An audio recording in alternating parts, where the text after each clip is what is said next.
ಪ್ರತಿಭಟನೆ ಉದ್ದೇಶ ಎಚ್ ಮಾದೇವಪ್ಪ ಸಾಹೇಬ್ರಿಗೆ CM ಕೊಡಿ ಅಂತ. ನಮ್ಮ ಉದ್ದೇಶ CM ಕೊಡಿ ಅಂತ. ಏನಕ್ಕೆ ನಾನು ಈ ಮಾತು ಹೇಳ್ತೀನಿ ಅಂದ್ರೆ ಚಾಮರಾಜನಗರ, ಮಂಡ್ಯ, ಮೈಸೂರು, ಕೊಡಗು ಈ ಭಾಗದಲ್ಲಿ ಅತ್ಯಧಿಕವಾಗಿ ಕಾಂಗ್ರೆಸ್ ಜಯಬೇರಿ ಬಾರಿಸ್ತಾರೆ. ಆ ಜಯಬೇರಿ ಬಾರಿಸೋದು ಯಾರು? ದಲಿತರು.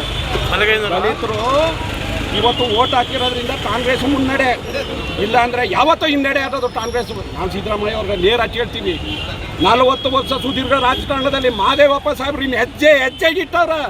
ಇವತ್ತು ನೀವು ಅವ್ರನ್ನ ಮುಖ್ಯಮಂತ್ರಿ ಕೊಡಿಸಿ. ನಿಮ್ದು ಹೋರಾಟ ಏನು? ಅಕ್ಕಿ ಕೊಡಿಸೋದು ಇನ್ನೊಂದಲ್ಲ. ಇದರಲ್ಲಿ ದಲಿತರಿಗೆ ಸ್ಥಾನಮಾನ ಕೊಡಿಸಿದ್ರೆ ಮಾತ್ರ ನಾವು ಮುಂದಿನ ದಿನಗಳಲ್ಲಿ ಕಾಂಗ್ರೆಸ್ ಪರ ಇರ್ತೀವಿ. ಇಲ್ಲ ಅಂತಂದ್ರೆ ಸಿದ್ದರಾಮಯ್ಯ ಅವ್ರ ಮಾತನ್ನು ಕೇಳಲ್ಲ, DK ಅವ್ರ ಮಾತನ್ನು ಕೇಳಲ್ಲ, ಯಾರ ಮಾತನ್ನು ಕೇಳಲ್ಲ. ಹೈಕಮಾಂಡ್ ನಮ್ಗೆ ಅವಶ್ಯಕತೆನೇ ಇಲ್ಲ. ಹೈಕಮಾಂಡ್ ಸಿದ್ದರಾಮಯ್ಯ ಅವರು ಇವತ್ತು ನಿರ್ಧಾರ ಕೊಡಿ. DKಗೆ 1 ವರ್ಷ ಕೊಡಿ, ದಲಿತರಿಗೆ 1 ವರ್ಷ. ಮುಂದಿನ 28ಕ್ಕೆ ದಲಿತರನ್ನೇ CM ಅಂದ್ಕೊಂಡು ಅತ್ಯಧಿಕ ಬಹುಮತದಿಂದ ಗೆಲ್ಲಿಸ್ತೀವಿ. ನಾವು ಈ ಭಾಗದಲ್ಲಿ ನಾವು ಮಾದೇವಪ್ಪ ಅವರೇ ನಮ್ಮ ಬಾಸು. ಪ್ರಸಾದ್ ಗೋನಾರಾಯಣ ಬಿಟ್ರೆ ಈ ಭಾಗದಲ್ಲಿರೋ ಏಕೈಕ ವ್ಯಕ್ತಿ ಅಂದರೆ ಎಚ್ ಸಿ ಮಾದೇವಪ್ಪ ಅವರೇ. ಇವತ್ತು ನಾವೆಲ್ಲ ಅಗಲಿರುಳು ಅವ್ರ ಪರ ಶ್ರಮಿಸಿದ್ದೀವಿ. ಯಾವುದೇ ಜಿಲ್ಲಾ ಪಂಚಾಯತ್, ತಾಲೂಕು ಪಂಚಾಯತ್ ಯಾವುದಲ್ಲೇ ಆಗಲಿ, ಗ್ರಾಮ ಪಂಚಾಯತಿಲ್ಲ ಆಗಲಿ,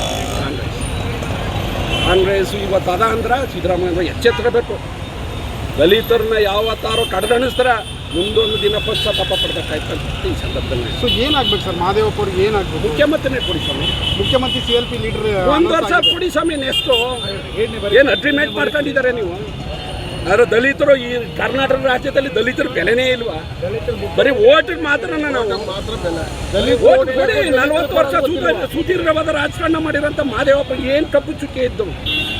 ಒಳ ಮೀಸಲಾತಿ ವಿಚಾರದಲ್ಲಿ ಎಲ್ಲೂ ಕಪ್ಪು ಚುಕ್ಕಿ ಬರ್ತಿದ್ದಾರೆ, ವರ್ತಿಸಿದ್ದಾರೆ. ಎಷ್ಟೋ ನನ್ನ ಸಹೋದ್ಯೋಗಿಗಳು, ನನ್ನ ಸ್ನೇಹಿತರು, ನಮ್ಮ ಅಣ್ಣ ತಮ್ಮಂದಿರಾಗಿರೋರನ್ನ ಎತ್ತುಬಿಟ್ಟಿದ್ರು. ನಿಭಾಯಿಸಿದಂಥ ಏಕೈಕ ವ್ಯಕ್ತಿ ಸಿದ್ದರಾಮಯ್ಯ. ಒಳ್ಳೆಯ ಹೆಸರು ತರಲಿಲ್ವ ಸರ್? ಒಳ್ಳೆಯ ಹೆಸರು ಮಾಡಿಲ್ವ ಅವರು? ಇನ್ನು ಯಾಕೆ ಮಾದೇವಪ್ಪ ಅನರ್ಹರು ಅವರು? ಕೊಡಿ 1 ವರ್ಷ ಮುಖ್ಯಮಂತ್ರಿನ. ತಪ್ಪೇನು? ಸರ್ಕಾರಕ್ಕೆ ಇವತ್ತು ಮಾಜಿ ಮುಖ್ಯಮಂತ್ರಿಗಳಾದಂಥ ಸಿದ್ದರಾಮಯ್ಯ ಸಾಹೇಬರು ಭಾಳ ಗೌರವಪೂರ್ವಕವಾಗಿ ಇವತ್ತು ರಾಜೀನಾಮೆಯನ್ನು ಕೊಟ್ಟಿದ್ದಾರೆ. DK ಶಿವಕುಮಾರ್ ಸಾಹೇಬರು 3ನೇ ತಾರೀಕು ಇವತ್ತು ಏನು ಪ್ರಮಾಣ ವಚನವನ್ನು ಸ್ವೀಕರಣೆ ಮಾಡ್ತಾ ಇದ್ದಾರೆ. ಆ ಸಂದರ್ಭದಲ್ಲಿ ನಮ್ಮ ಮೈಸೂರು ಜಿಲ್ಲೆಯಲ್ಲಿರ್ತಕ್ಕಂತಹ ಮೈಸೂರು ಜಿಲ್ಲೆ ಹಾಗೂ ಸಮಾಜ ಕಲ್ಯಾಣ ಇಲಾಖೆಯನ್ನು ಭಾಳ ಸಂಪೂರ್ಣವಾಗಿ ಭಾಳ ಇಡೀ ದಲಿತ ಸಮಾಜಕ್ಕಿರ್ಬೋದು ಎಲ್ಲ ಸಮಾಜವನ್ನು ಒಗ್ಗೂಡಿಸ್ಕೊಂಡು ಇವತ್ತು ಮೈಸೂರು ಜಿಲ್ಲೆಯಲ್ಲಿ ಕಾಂಗ್ರೆಸ್ ಅತಿ ಹೆಚ್ಚು ಸೀಟ್ಗಳನ್ನ ಗೆಲ್ಲಲಿಕ್ಕೆ ನಮ್ಮ ಮಾದೇವಪ್ಪ ಸಾಹೇಬರು ಭಾಳ ಪ್ರಮುಖ ಕಾರಣಕರ್ತರಾಗಿರ್ತಾರೆ. ಅವ್ರಿಗೂ ಕೂಡ ಈ ಪ್ರಮಾಣ ವಚನ ಸ್ವೀಕಾರ ಮಾಡುವಂಥ ಸಂದರ್ಭದಲ್ಲಿ ಅವ್ರಿಗೂ ಕೂಡ ಮಂತ್ರಿಯನ್ನು ಕೊಡಬೇಕು. ಒಂದು ಉತ್ತಮವಾದಂತಹ ಪ್ರಬಲವಾದಂತಹ ಮಂತ್ರಿಯನ್ನು ಅವ್ರಿಗೂ ಸುಧಾ ಮಾದೇವಪ್ಪನವ್ರಿಗೂ ಕೊಡಬೇಕು ಅಂತೇಳಿ ಇವತ್ತು ಇಡೀ ಮೈಸೂರು ಜಿಲ್ಲೆಯ ದಲಿತರ ಸಂಘಟನೆಗಳಿರ್ಬೋದು, ಎಲ್ಲ ಚಾಮರಾಜನಗರದ ದಲಿತ ಸಂಘಟನೆಗಳಿರ್ಬೋದು ಮತ್ತು ಎಲ್ಲ ಸಮಾಜದ ಬಂಧುಗಳು ಇವತ್ತು ಮಾದೇವಪ್ಪನವರ ಪರವಾಗಿ ಇವತ್ತು ಪ್ರತಿಭಟನೆಯನ್ನು ಮಾಡ್ತಾ ಇದ್ದೀವಿ. EDC ಸರ್ಕಾರಕ್ಕೆ, ಸಿದ್ದರಾಮಯ್ಯ ಸಾಹೇಬರಿಗೆ ಮತ್ತು DK ಶಿವಕುಮಾರ್ ಸಾಹೇಬರಿಗೆ ಎಲ್ಲರೂ ಕೂಡ ಮನವಿಯನ್ನು ಮಾಡ್ತಾ ಇದ್ದೀವಿ. ಇವತ್ತು ನಿಮ್ಮ ಸಚಿವ ಸಂಪುಟದಲ್ಲಿ ನಮ್ಮ ಮಾದೇವಪ್ಪ ಸಾಹೇಬರು ಒಳ್ಳೆಯ ಕೆಲಸಗಾರರಿದ್ದಾರೆ.